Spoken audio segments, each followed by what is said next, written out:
Yang jadi pertanyaan saya adalah, kenapa setiap nilai-nilai kebudayaan masa lalu bangsa saya, orang Sunda atau orang Jawa, selalu dimusyrikan, selalu dibikin identitas bertentangan dengan agama? Letak bertentangannya di mana? Itu yang menjadi pertanyaan saya. Tetapi ajaran kebudayaan yang dibawa dari Timur Tengah itu kan juga banyak yang bukan dilahirkan pada zaman Nabi. Sebelum Nabi sudah ada. Nah, misalnya Pak Said Agil pernah menyampaikan dalam ceramahnya, masjid itu pakai menara. Menara itu dari munara. Munara itu adalah tempat penyimpanan api, yaitu orang-orang Majusi waktu itu menyembah api yang disimpan di menara. Kemudian menara itu menjadi khasanah masjid yang dipakai di kita semua. Kenapa sih itu boleh dipakai jadi masjid? Kenapa yang di kita nggak boleh? Saya sekarang mengatakan yang namanya gubah itu berasal dari gereja. Ya, gubah itu berasal dari gereja. Ketika Islam masuk ke Konstantinopel, ya pada abad ke-9 kalau tidak salah itu ya, itu yang membawa ke sana adalah Sultan Muhammad Al-Fatih Ats-Tsani dari dinasti Utsmaniyah. Nah, di Konstantinopel yang kemudian diubah namanya menjadi Istanbul, ada gereja yang sangat besar, yaitu gereja Hagia Sophia. Ya.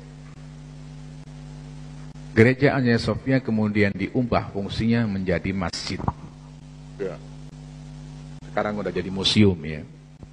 Nah, kemudian Sultan Ahmad dari Khilafah Utsmaniyah itu ingin membuat masjid yang megahnya seperti gereja Hagia Sophia. Dibangunlah Masjid Sultan Ahmad yang kemudian kondang dengan sebutan Masjid Biru, ya, karena pas di baliknya ada laut yang airnya warna biru.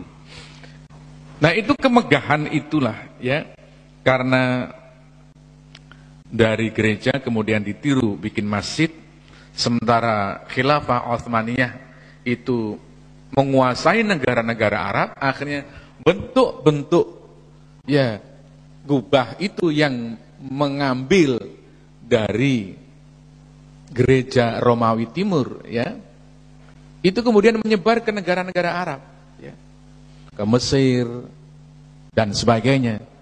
Dari situlah kemudian menyebar ke Indonesia, termasuk sampai ke Istiqlal, sampai ke Priuk, itu penyebaran dari wilayah-wilayah kekuasaan Utsmaniyah. Jadi kalau dilacak aslinya gubah itu dari mana? Itu dari gereja, gitu kan. Nah, tapi nggak ada orang mengatakan gubah ini haram gitu ya. Itu anehnya itu. Karena apa? Karena sudah terpatri bahwa gubah ini dianggapnya Islam gitu loh. Itu. Makanya nggak ada orang pernah mengatakan haram itu.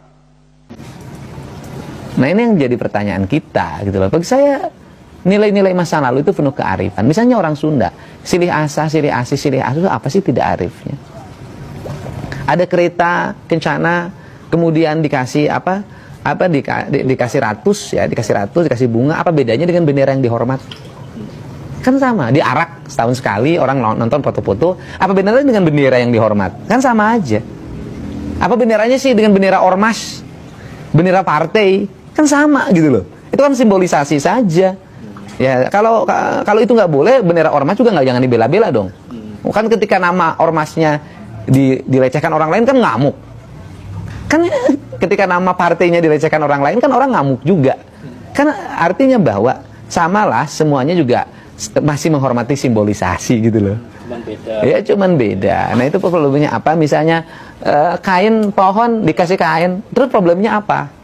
Katanya itu dianggap apa yang menghidupkan agama Hindu. Nah, pertanyaan saya, ada nggak di India pohon dikasih kain? Nggak ada. Itu khas Bali aja.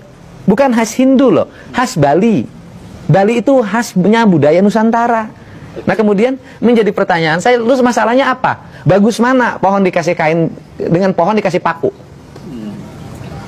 Dikasih paku, kasih iklan, dituliskan di situ. Misalnya hubungi 08 sekian gitu kan ya, untuk sedot tinja. Oke. Bagus mana dengan pohon dikasih kain. Nah, yang dimasalahin kan kain kotak-kotak warna hitam. Nah, hitam. Kain kotak-kotak warna hitam itu kan bukan barang baru di kita. Semar itu dalam golek, wayang golek, itu pasti kainnya kotak-kotak hitam. Hanoman itu kan kotak-kotak, karena orang Indonesia itu mengenal dua warna hitam putih. Kan sama dengan di Mekah. Mekah juga kan hitam, kenapa nggak pink? Kan artinya warna hitam memiliki makna filosofi. Warna putih memiliki warna filosofi. Nah kemudian kotak-kotak. Nah kalau kotak-kotak juga nggak boleh, papan catur juga nggak boleh. Oke, Kang, apa pertimbangannya membungkus pohon? Estetika, agar pohon itu nggak ditempelin paku. Dirusak. Kenapa dikasih kotak? Karena eksentrik. Karena dikasih kain pink nggak pantas.